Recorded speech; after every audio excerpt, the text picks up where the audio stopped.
ये खबर मानव रचना ऑनलाइन द्वारा प्रस्तुत की गई है।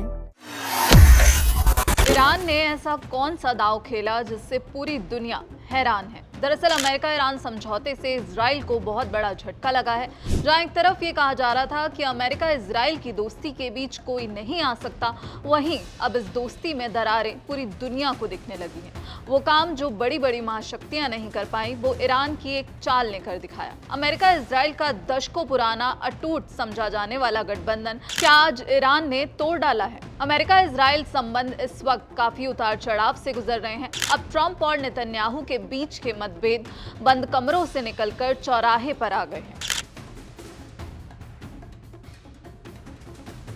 इजराइल की जनता ईरान के साथ अमेरिका के अंतरिम समझौते यानी इंटरिम डील और व्हाइट हाउस की हालिया आलोचनाओं से चिंतित है। आखिर क्यों इजराइल की जनता ये कह रही है कि ट्रंप ने इजराइल की पीठ में छुरा घोंपने का काम किया है? क्यों इजराइल की जनता आज ट्रंप से खफा है? नेतन्याहू और कई अन्य इजरायलियों का ये मानना है कि ईरान के साथ ट्रंप का जो ये समझौता है वो मेमोरेंडम ऑफ अंडरस्टैंडिंग MOU उनके सबसे बड़े दुश्मन ईरान को और मजबूत करेगा। जो डोनाल्ड ट्रंप कभी ईरान को खत्म करने की कसम खाते थे, आज उनके सहयोगी इजराइल की जनता के बीच जाकर ट्रंप का बचाव करते हुए नजर आ रहे हैं। दरअसल इजराइल का मानना है कि समझौते के बाद लेबनान में बैठे ईरान समर्थित हिजबुल्लाह से निपटने की इजराइल की जो क्षमता है वो आधी रह जाएगी। और यहाँ दिलचस्प बात यह है कि ट्रंप की इस नीति का विरोध सिर्फ इजराइल में नहीं बल्कि खुद अमेरिका के भीतर ट्रंप की अपनी रिपब्लिकन पार्टी में होता हुआ नजर आ रहा है। इजराइल में अमेरिका के राजदूत माइक हकाबी को खुद कैमरे पर आकर ये कबूल करना पड़ा कि हाँ, इस रिश्ते को लेकर दोनों देशों के बीच भारी चिंता है।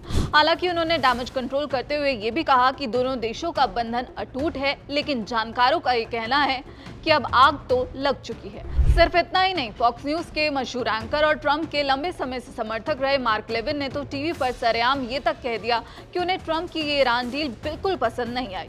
उनका मानना है कि ईरानी शासन को खत्म किया जाना चाहिए था, न कि उनसे समझौता किया जाना चाहिए था।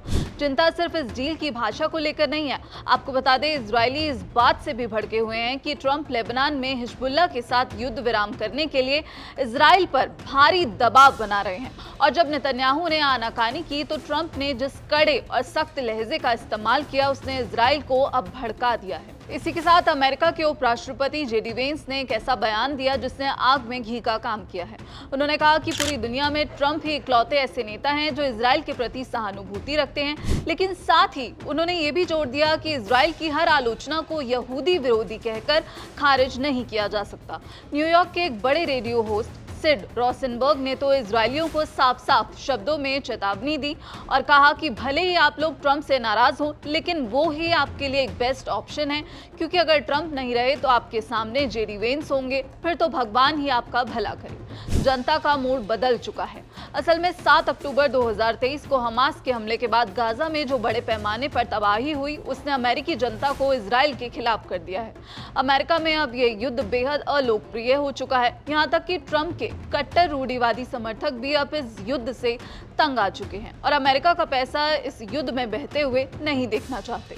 भले ही थिंक टैंक हेरिटेज फाउंडेशन की जो उपाध्यक्ष हैं विक्टोरिया कोर्ट्स, वो ये कह रही हूँ कि पिछले कुछ दिनों चुनौतीपूर्ण रहे हैं, लेकिन सब ठीक हो जाएगा। भले ही नेतन्याहू के जो करीबी अधिकारी हैं वो ये दावा कर रहे हो कि ट्रंप हथियारों की सप्लाई नहीं रोकेंगे, लेकिन इजराइल के भीतर अब एक बहुत बड़ा बदलाव देखने को मिल रहा है। इजराइल के कुछ बड़े विचारकों और नेताओं ने अब खुलेआम ये कहना शुरू कर दिया है कि अब वो वक्त आ गया है जब इजराइल को अमेरिका के बिना जीने की आदत डालनी होगी। साथ ही इजरायली संसद नेसेट में अमेरिका इजराइल कॉकस के अध्यक्ष ओहद ताल ने जो कहा वो इजराइल के भविष्य की नई दिशा तय करता है। उन्होंने साफ तौर पर कहा कि इजरायलियों को उस दिन के लिए तैयार रहना होगा जब अमेरिका में कोई इजराइल विरोधी राष्ट्रपति आ जाएगा।